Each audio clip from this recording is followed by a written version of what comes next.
He didn't need to do anything. He could just sit down at his desk and wait. The waiting would be the hardest part. The shame would come, and perhaps it would never stop. The thousands of employees under his company would be blameless. They wouldn't put it together until it was too late. The blame would fall squarely on the men in this room.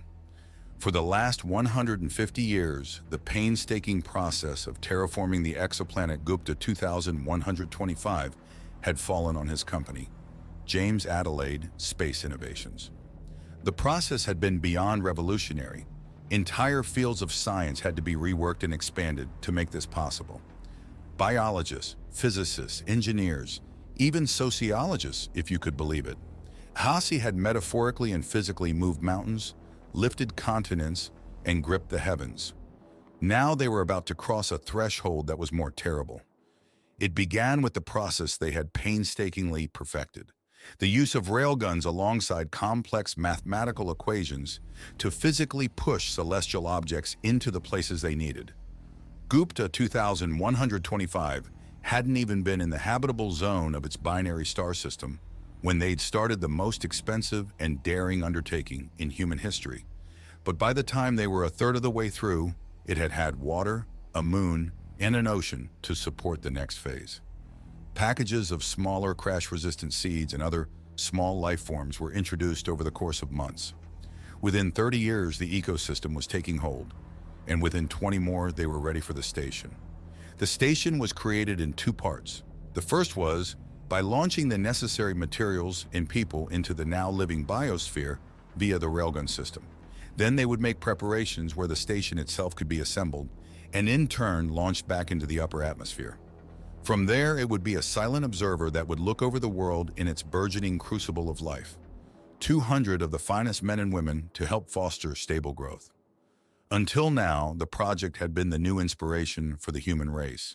Knowledge that if one day their empires and corporations failed, there was something else out there. Something that we passed on, even if we wouldn't be there to see it. Hope. The asteroid was spotted near 3 months ago. It was calculated to miss the system that Gupta-2125 rotated by 3 light years and disregarded. Then the man had walked into James's office. He still remembered the speech that the assumed upstart had recited to him. Did you know that JASI's interception alert system is flawed? That it was based off math that was corrupted in the iterative process, and that your software engineers missed it? He had said more, but by that point, James was on the phone, on his keyboard, and shouting to people outside the room to get every general manager, every launch engineer, and every person he could find that knew about this issue that had been kept from him. His grandfather had founded the JASA, his father had run it, and when he'd passed it to James, there wasn't much to do anymore. The heavy lifting was done. The results were a matter of waiting for things to reach a truly habitable point. People saw him as nepotism incarnate, but they were wrong on one front. He loved space. He loved space travel and its intricacies. He loved the Gupta project and knew it inside and out. What that man had broken to him was that they hadn't been on top of things, just extremely lucky for the whole of his tenure. In this moment, as he sweat bullets in his office chair, that luck had run out. How long? He sat stone silent. The first man, the one who'd broken the news to him, opened his folder. A month, maybe less. Manipulating an object this size takes finesse, and the way it's looking, we don't have that kind of finesse. So you're saying they'll have to die? Is that it? His father spoke, hoarse, as he set his hand on James's desk. I'm saying that there's little time for wishful thinking. There's one solution, and we have to roll with it. Your solution is to condemn almost 210 innocent lives to a fiery death. He gripped the edge, knuckles white with rage. I won't have it. I won't. James put a hand on his old man's shoulder. It's not your call to make, Dad. Sit down and we'll go through it again. James nodded to the engineer. He looked ready to explode, but crossed his arms and sat. Very well. The asteroid, as we now know, is big. Big enough to take out the surface of 2125, but not enough to move the planet. The resultant explosion, though, will destroy everything that the project has built so far. The last century and a half of work lost. But the station will live. Every man, woman, and child will make it, and we'll have all the time we need to rescue them. Bring them back, His father butt in again, James closing his eyes. He could picture it now. The image of a perfect circle. Green and brown and blue, devoid of humans, but flourishing with life. Small species that were evolving, and others that were being brought down by the scientists aboard the tiny dot that sat at the very top. Void encompassed the circle, and behind it, out of sight, was its destroyer. A mass of metal careening towards its surface at impossible speeds. They could stop it, and an entire biosphere dies. Billions of life forms extinguished. Did you know they just put the first elephants down? He heard his father curse at the man, but he didn't see them. In his mind, he saw Earth, the pinprick of their rail cannon, a gun perpetually aimed at the heavens, ready to fire. He saw the arcing line of the shot pass through space. Is there truly no other alignment? No other way? He spoke, eyes closed. He slapped the folder down hard on the desk, a brush of air going past James.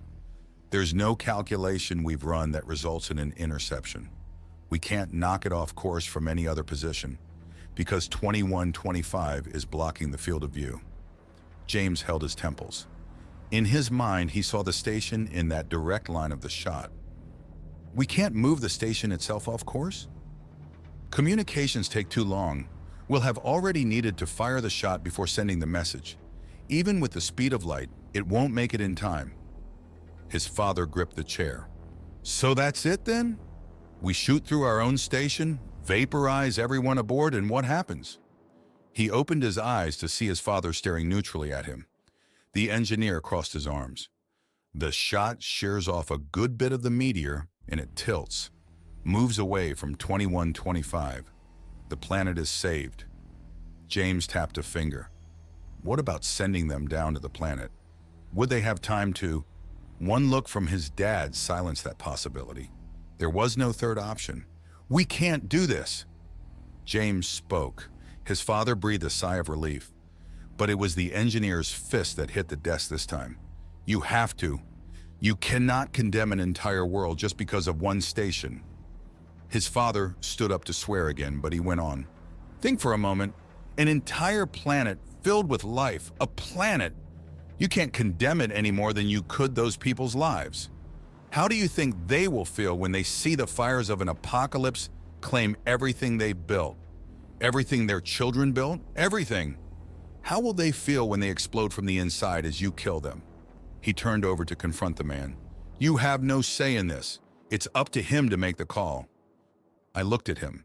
Why are you suddenly putting this on me? Because you are the boss. You've been in charge 10 years now, and I know you know I'm right. Think of what we lose with this if you decide to shift priority. Have people not died doing this before? Did they not know the risks?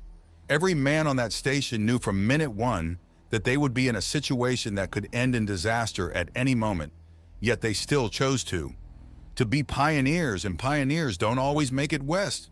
What about the kids born in the interim years, HM? What of their choice? His father was getting so loud that James had to look outside the door to make sure no one was listening in. No one chooses to be born. What right do we have to condemn them? None. The engineer shook his head. You know what must be done, James. If need be, I'll do it myself. But you know, all the hope and potential of the future cannot be wasted like this. Another 100 years and those people aboard will be dead either way. But 2125? Will you let it turn to fire simply because of your conscience? He looked to the poster on James' wall, a colorful depiction of the new planet, the endless stars surrounding it. We can always make another world. 100 years and a whole new planet. The engineer interrupted again. In the seed banks, the extinct creatures, already on 2125. More swearing. James sat and listened. He listened and he sweat. The more the arguments swayed him, the more he saw the fire in his mind. The rolling explosion taking almost 2 centuries away. Hope extinguished by sickening light. The faces of those brave souls he had seen on television and broadcasts every day for years now. Not just his work gone, but 3 generations of his family, lost because of some stupid rock. He clicked his phone. Instantly, the 2 in the room went quiet. He looked at his father. He looked right in that man's eyes, the man who'd loved him like no other. who'd held him when he was born. He broke his heart. Do it. He slunk to his seat. The engineer said nothing but nodded and left the room. James waited for a long time. It was only when the rumble of the shot echoed out from across headquarters that his father spoke. "You're not my son." He left the room. James was alone. That night, he walked up to the roof of the building. He stared out over the sky, the twinkling stars that were endless and cold. Somewhere out these, he just murdered hundreds. There would be consequences beyond his reckoning for it. It was over, though. He didn't need to do anything now. He just needed to do the hardest thing ever and wait. Wait for time to pass, for seasons to change and trees to grow, for the hope he'd killed to blossom once more. He cried as a shooting star curved overhead,